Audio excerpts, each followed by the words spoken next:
இதை வந்து ஒரு டைம் லைனாகவே பார்க்கணும் அப்படின்னு நான் நினைக்கிறேன். ஓகே. ஆளுநர் RN ரவியை மையப்படுத்தி ஒரு கருத்தாகவும், ஓகே, அவர் இல்லாமல் பொதுவாகவே ஒன்றிய பாஜக அரசு வந்ததற்கு பின்னால் என்ன நடந்து கொண்டிருக்கிறது, ஓகே, குறிப்பாக பாஜக ஆளாத மாநிலங்களில் why governors act on bills only after state governments approach courts, this has to stop என்று 6 நவம்பர் 2023 ஓகே உச்சநீதிமன்றம் சொன்னது. அப்போ வந்து இதே ஜஸ்டிஸ் பரிதிவாலா வந்து ஜஸ்டிஸ் மனோஜோட சேர்த்து கேரளா தமிழ்நாடுடைய பெட்டிஷனை சேர்த்து எடுத்துக்கிறோம், ஏன்னா அப்போ தான் ரியாக்ட் பண்ணுறாரு அப்படின்னு 6 நவம்பரில் சொல்கிறாங்க. அதே போல் மீண்டும் வந்து 20 November 2023 what was governor doing for 3 years அப்படின்னு கேட்குறாங்க. 2023, இப்போ நம்ம இருக்கிறது 2025. ஆமாம். அப்போது அவர் தேர்ந்தெடுக்கப்பட்ட ஒரு அரசை மதிக்கவில்லை என்பதை தாண்டி உச்சநீதிமன்றத்தை அவர் ஒரு பொருட்டாகவே எடுக்கவில்லை.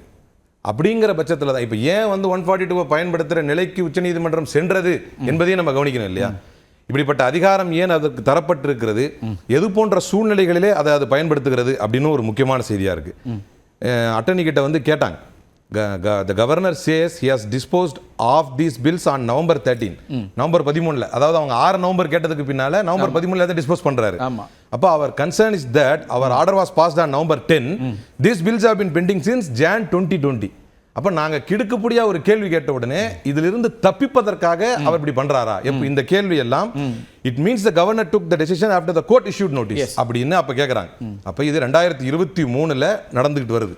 அப்போ இது தொடர்படியாக நடந்துகிட்டு வந்ததுடைய விளைவு இன்றைக்கு அப்போவே அதே 10 பில் தான் 2020 கதையை தான் அப்பவும் பேசுறாங்க. ஓகே, இது தொடர்படியாக அவர் நடந்து வந்ததற்கு பின்னால் இன்னைக்கு உச்சநீதிமன்றம் கேட்கக்கூடிய கேள்வி என்பது ஆழ்ந்து கவனிக்க வேண்டிய விஷயம். இப்போ புரட்சியாளர் அம்பேத்கருடைய கருத்தை மேற்கோள் காட்டி சொன்னது எப்போ அப்படின்னா, the constitution authorities occupying high offices must be guided by the values of the constitution.